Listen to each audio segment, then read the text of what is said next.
Welcome to Boomhauer 69's channel, and today Boomhauer is gonna do a video talking about the Stirling motor.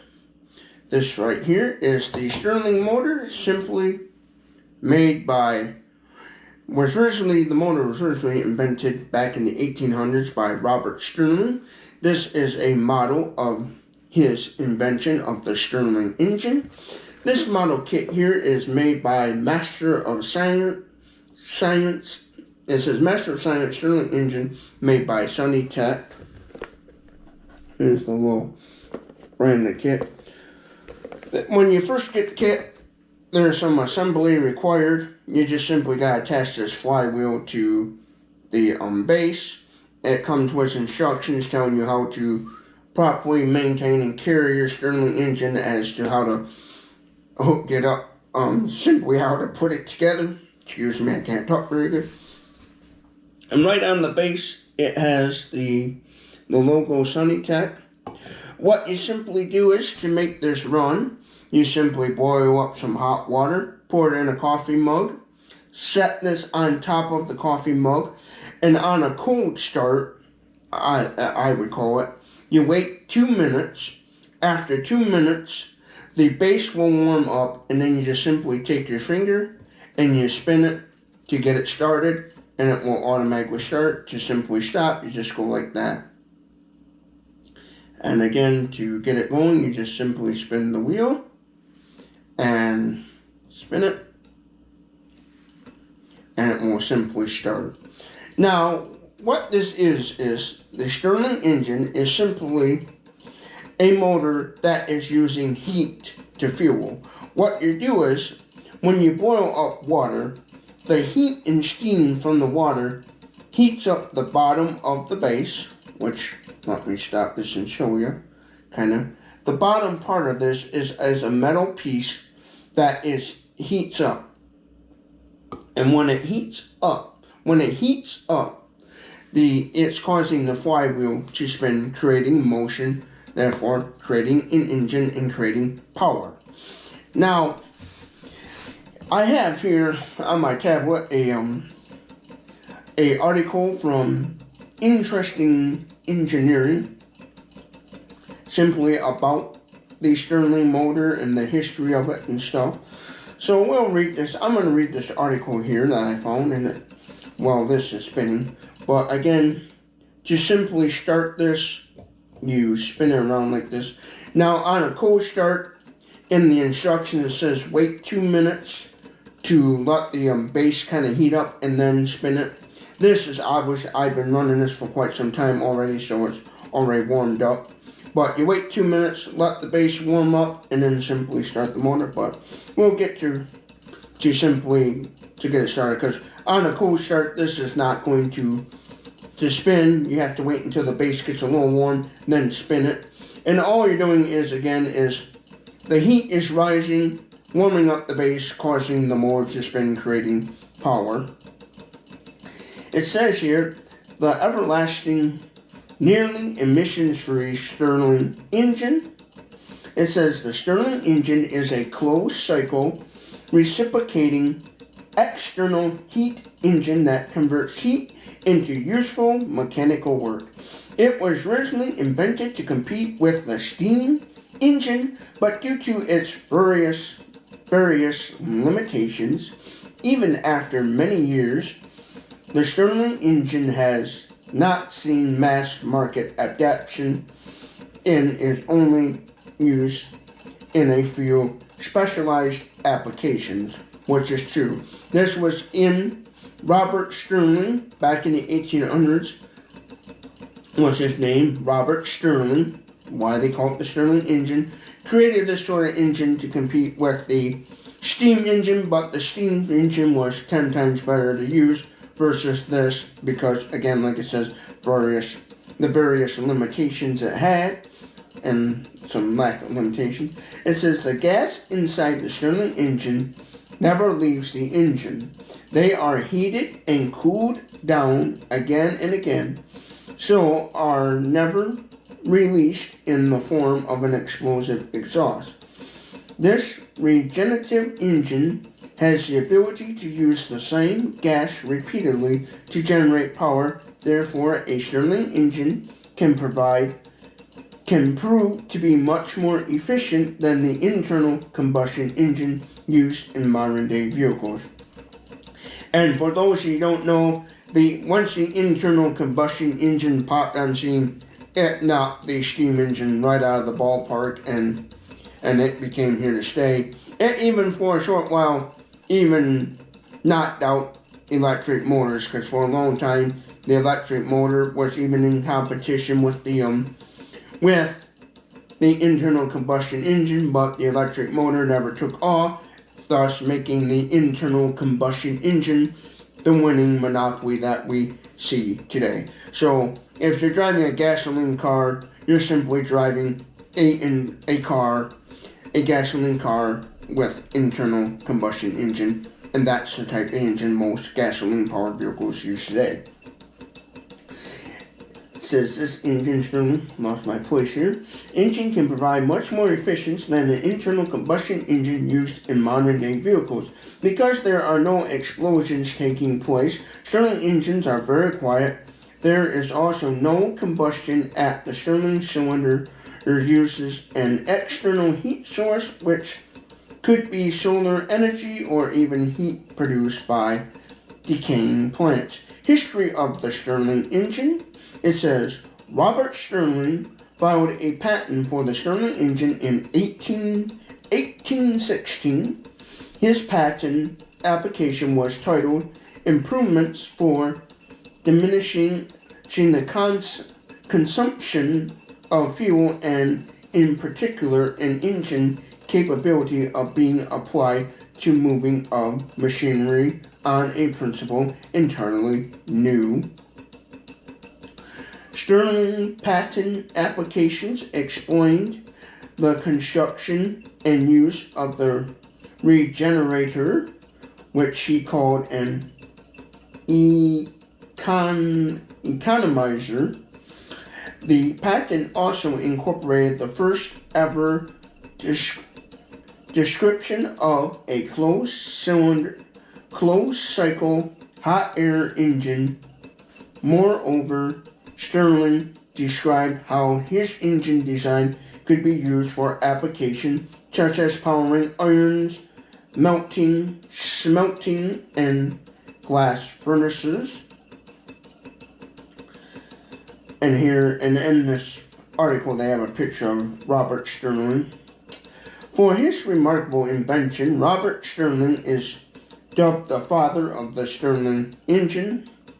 In 1827, a second patent for the Stirling engine was filed by Robert Stirling and his brother James Stirling. This patent proposed an inverted design from the original 1816 patent, which included a compressed air pump that was able to increase the internal air pressure for the higher efficiency. The third patent, filed in 1840, led to the invention of the famous Dundee engine that was later used by the Dundee Foundry Company in a presentation given on the third patent in 1845 at the Institution of Civil Engineering. James Stirling emphasized that the Stirling engine technology was not only aimed at saving fuel, but could also serve as a safer alternative to the steam engine. He reminded the attending engineers that the boiler in steam engines often explode and cause numerous deaths and injuries, and that these could be prevented by the use of the Stirling engine instead. All thought the Stirling engines were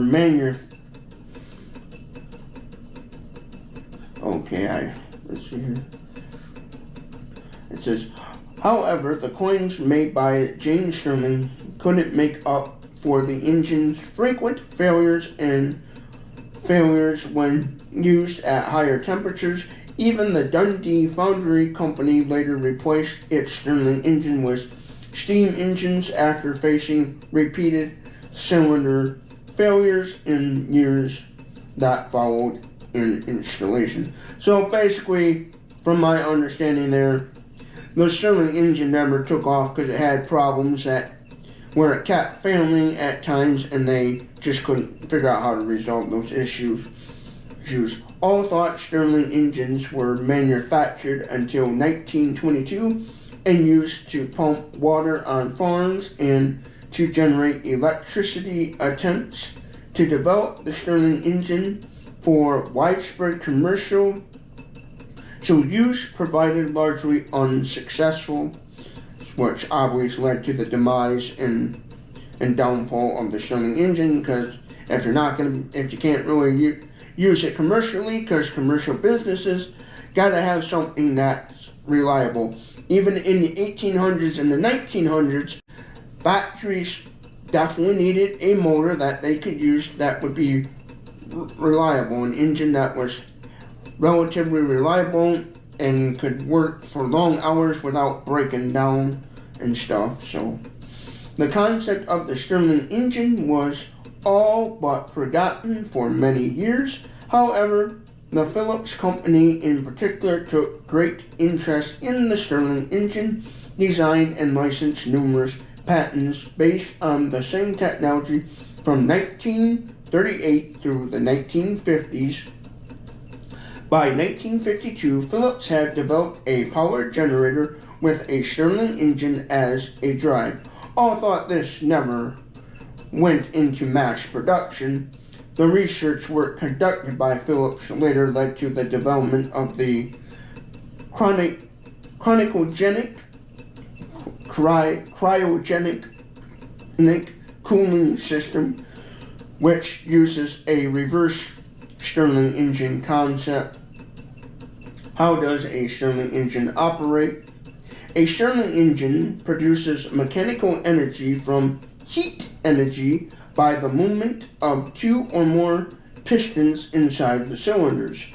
A set amount of gas is presented in the cylinder, and the change in pressure of the gas caused by the cylinder gas in percent of the cylinder and change in pressure of the gas caused by the Stirling cycle enables the Stirling engine to do work.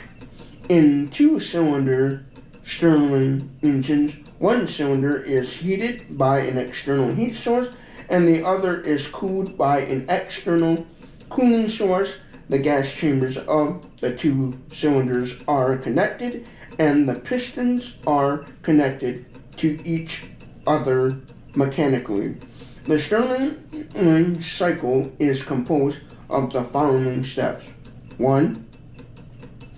Isothermal expansion. Energy from an external heat source increases the internal temperature, which further increases the gas pressure inside the cylinder. The rising pressure of the gas forces the pistons to move down and work is delivered. Isochronic, I think I'm pronouncing that right, isochronic, ISOCHORIC, isochronic heat removal. The piston pushes the heated gas into the second cylinder or regenerator, where the gas is cooled, lowering its pressure so that it can be easily compressed.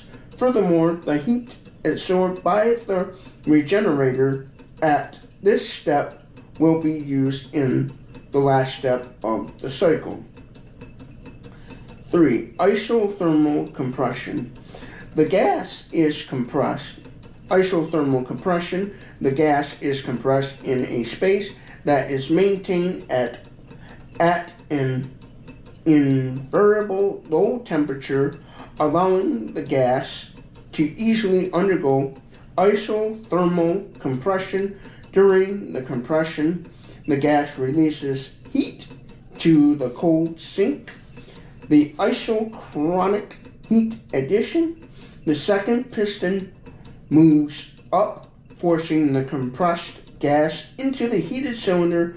When quickly heats up again, the pressure in the cylinder builds up, undergoing isothermal expansion, forcing the piston to move. The Stirling cycle move, and the Stirling cycle continues. And there's some diagrams and pictures showing different parts and stuff of the Stirling engine. The presence of a regenerative heating exchange regenerator in the Stirling engine makes it much more efficient than other previous hot air engines which did not have this component. The efficiency of a Stirling engine is also directly proportional to the temperature difference between the heat source step 1 and the cooling source step 2. Why isn't Stirling engines used in cars? ? It is true that Stirling engines can save you from the troubles of refilling the tank with gas every now and then, but there are some serious limitations associated with the engine technology that prohibits car manufacturers from utilizing it. Stirling engines have no explosive exhaust like that found in traditional internal combustion engines. Therefore, they are very quiet and do not create any noise pollution. However, an external heat source is needed to make the engine work, and the time it taken by the heat to travel from the source to the internal cylinders makes the Stirling engine less responsive than gasoline-based engine. This also makes it difficult for the engine to change its power or output quickly. Any renewable thermal energy source such as solar, geothermal, or nuclear energy can be used to run a Stirling engine, which potentially makes it an eco-friendly alternative. On top of this, it does not require much maintenance and is able to deliver higher efficiencies than any modern-day internal combustion engine. Despite these merits, the higher internal investment costs and low specific power prevent automobile companies to employ Stirling engine technologies in their cars, because in order to generate even a small amount of work, a very large and heavy Stirling engines are required, which are not at all feasible to implant in passenger vehicles. However, modifying a Stirling engine based on automobiles were developed by NASA in the late 70s as part of their automotive Stirling engine program. The test project under this program was named Mod I and Mod 2, Mod 1 and Mod 2, and the engines for the test projects were developed by Phillips and American Motor Corporation, AMC, which is now bankrupt and it's been long gone. They went out in, I think it was the middle 90s or later 80s, if I remember right, the American Motor Car Company. Mod 2, which was bought out by Chrysler, which is the AMC was the ones that made Jeeps for a while, made the Jeeps and the Wranglers and that stuff, and then Chrysler bought them out. Mod 2 delivered exceptional results in the form of a super efficiency automobile engine that achieves a thermal efficiency of 38.5% under the Stirling engine program. NASA demonstrated the possibility of high efficient Stirling engines based on automobiles, but soon the funding was cut down and automakers lost interest in the program. As a result, the project could never reach the stage of commercial production. A Stirling engine has the potential to supply almost limitless energy for a long period of time with minimum harmful emissions and efforts. Therefore, many large-scale applications that require continuous power could utilize the Stirling engine technology to meet their energy requirements. And they have about here nuclear stuff. So we'll read that last part there. Let's see here. Nuclear power. A closed-cycle regenerative engine appears to be a promising alternative to the steam turbines used in nuclear reactors. In such a case, liquid sodium could be used as a coolant, and water may not be required at all. Stirling engines can also increase the output of a nuclear reactor and decrease the amount of radioactive waste generated by the same. In May 2020, NASA revealed that nuclear reactors equipped with Stirling engines could be used to meet power requirements of human colonies in space. Submarines powered by Stirling engines can stay underwater longer and require quieter and conventional submarines. The Knoxum shipyard and a Swedish submarine manufacturer used Stirling engines for the first time in their Gotland-class submarines, which are now used by the Swedish Navy. Solar energy. When placed at the center of a parabolical mirror, the Stirling engines are found to be more efficient in converting solar energy into electric power as compared to the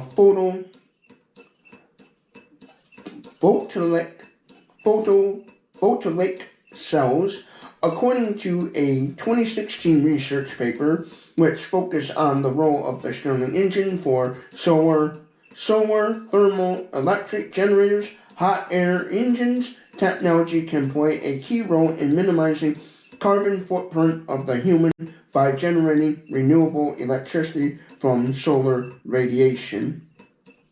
And the waste heat produced by combining heat and power were systems, also known as the cogeneration system, can be utilized for agricultural industrial purposes by the means of the Stirling technology. The UK's Inspire Energy launched an in-spirit charger at a gas-fired CHP unit in 2016. This Stirling engine-based unit could generate 3 kilowatts of electrical energy and 15 kilowatts of thermal energy. Stirling engines for space missions. In March 2020, the Stirling power converter located in the Stirling Research Laboratory at NASA's Glenn Research Center, completed 14 years of uninterrupted and maintenance-free operation. This groundbreaking technology is part of NASA's Dynamic Radioisotope Power System (RPS), which the agency hopes may meet the surplus energy demands of its long duration space mission in the future. The Stirling engine is a 200-year-old technology, but it is yet to be utilized at its maximum potential. There is a strong possibility that the ongoing experiments and upcoming versions of the Stirling engine may lead us to a future with better, suitable, and efficient energy solutions. So basically, that article there gave the history of the Stirling engine. Robert Stirling patented the idea in the 1800s, and along with his brother, James Stirling, they created a second patent, like a second design for the Stirling engine later on. So basically what that's saying is, that article is, towards the end there, is explaining how the Stirling engine could still possibly be used in today's world. It's just basically all, from my understanding, is all it is saying is basically that the Stirling engine you see right here has some flaws in it, some issues which made it deemed not usable for the world and the industries, and to get it to be commercialized, businesses, factories, industries, even for the 1800s, 1900s, didn't have a whole lot of money, and they needed something that's going to be reliable. And unfortunately, the steam engine was one of the most reliable things at the time. And then when the internal combustion engine came along, that really blew the Stirling engine and the steam engine kind of out of proportion, blew it out of the way and stuff. So yeah, so basically it's one of those things where there's people out there today, scientists and inventors and stuff, that are still not giving up on Robert Stirling's concept of the Stirling engine. People are not going to give up. There's still people out there still going to try to figure out how can we make Robert Stirling's engine concept work today. Now, as you can tell during this video, this engine is starting to slow down, because what's happening is this water, when it's boiled up nice and hot, it will cause this engine to spin around. When this engine is and will cause this engine to spin at a fast speed, depending on how hot and how boiling the water is. Because what's happening is the heat is rising up on the bottom of this plate on this engine, causing this to spin. So as the temperature starts to cool down, as this gets cooler and cooler, this motor will start going slower and slower and slower, because it doesn't have a whole lot of heat touching the base of it, keeping it warm. When the base of this is nice and hot and stays nice and warm, this will continue to spin at a fast speed, depending on how hot your boiling water is. And as you can see here, it's not as fast as it was before, because the hot water is now cooling down to a warmer temperature, and eventually when the water is simply pure cold water, this will simply stop and not work. And if you stick your finger in right there, that's how you stop this, and now it's stopped. But if I spin this to start it, we'll see how it's turning. And when you first get this out of the packaging, it will be cold. It won't work right away. You pour your boiling water into a coffee mug like this you see right here in a coffee mug, or you can even use this big of a coffee mug. A standard size coffee mug will do the job. And all you do is you wait 2 minutes for the base of this right here. I don't know if you can see that very good. You wait for the base right here to warm up. Give it 2 minutes like the instructions say, and then once it's warmed up, then you just simply take your finger and you just lightly spin the wheel, and it will start spinning on its own using the heat. And then once again the water starts cooling down, the engine will simply stop working and will start to slow down. The cooler the water gets, the less heat it's producing, the slower the engine will be, and then eventually it'll just come to a complete stop. And then to simply, if you want to, after the water's cooled down and everything's cooled down, you want this to work again, you just simply gotta reboil up some water to make it work again.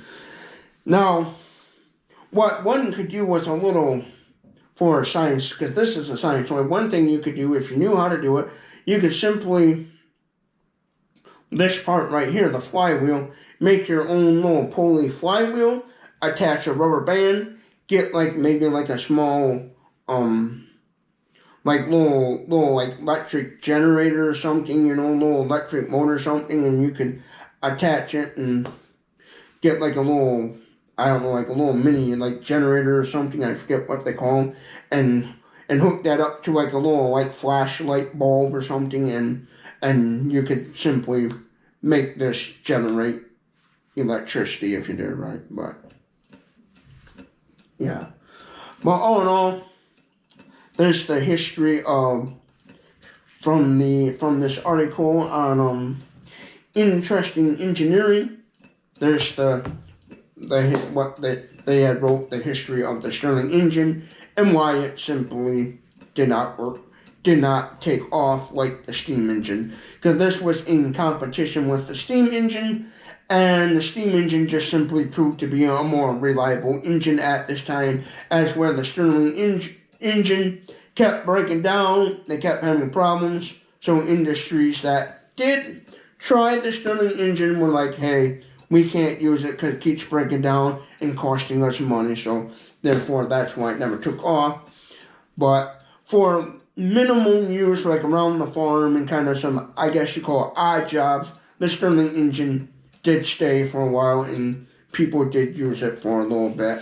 And then of course, obviously when the internal combustion engine came about, then it simply knocked out the Stirling engine and replaced it, you know, when Bridge and Stratton came along and started building their small engines and stuff and companies started building smaller internal combustion engines for the farms and stuff, then people replaced it and got rid of the Stirling engine. But according to the end of that article there, it said that there's still people out there trying to figure out how to basically fix Robert Stirling's concept here and try to make it where you could actually use it in today's world and stuff, and basically try to fix his flaws, I would call it and stuff. But there you have it. Hope you all have a good day. Thank you for watching Boomhauer 69's video. If you like, comment down below your thoughts on this. What do you think of Stirling engine? Did you like this video? Did you like me reading this article and giving history about this engine? This is just simply an article I found on Google search engine. I'll put links in the description for this article if you'd like to read this article yourself. But let me know what you thought about this video and comment your thoughts on the little Sunny Tech Stirling engine. If you use one of these, you think it's good, bad, whatever, you know, give your thoughts. Now, me personally, I love this sort of stuff. I love learning the history of old technology, steam engines, internal combustion engines, Stirling engines, and all this stuff. I get a kick out of this sort of stuff, you know. I don't know a whole lot about it, but I get a kick out of it and stuff, so that's why I mainly did this video and stuff, just to share my knowledge and what I'm learning. And I learned something new from this article right here and stuff, so yeah, so comment your thoughts below. Don't forget to like this video, share it with everybody you know, and I hope you all have a good day. And again, thank you for watching Boomhauer 69's channel. No,